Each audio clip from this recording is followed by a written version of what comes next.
What's up, investors? My name is Artem Dikarov, and in a couple of minutes you will know what is forward PE ratio. And if you want to learn personal finance and investing watching such short videos, please consider liking this video and subscribing to my channel so you won't lose it. From Russia with love, I say thank you, comrade. Alright, so forward PE ratio is the PE ratio that uses projected earnings per share in its calculation. And if you're not sure what PE ratio or earnings per share mean, feel free to watch my other videos. And here is an example. Forward PE ratio is basically a projection of what the PE ratio of a company should be in the nearest future if the stock price remains the same. Investment analysts make their best assumptions at predicting what the future earnings per share should be, and based on this, forward PE ratio can be calculated. Let's say so current share price of XYZ company is $50, and investment analysts predicted that its earnings per share in 2022 will be $5 per share. This means that forward PE ratio of XYZ company is simply $50 divided by $5, which equals 10.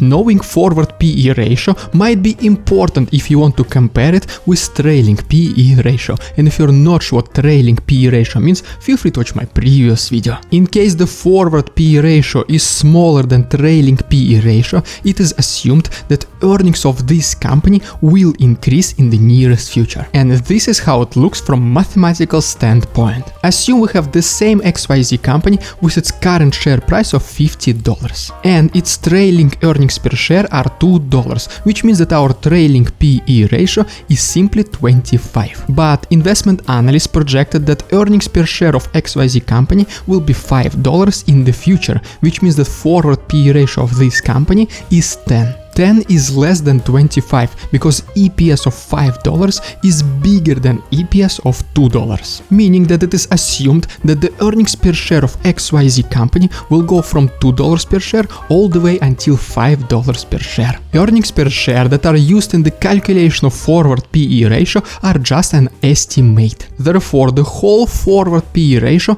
is just an assumption. Therefore, there are no guarantees that EPS of a company will ever reach these levels of earnings, so make sure to always do your very own research. Feel free to leave a comment if you have any questions left. Check my other videos to see if there is anything else interesting for you. Thank you so much, comrades.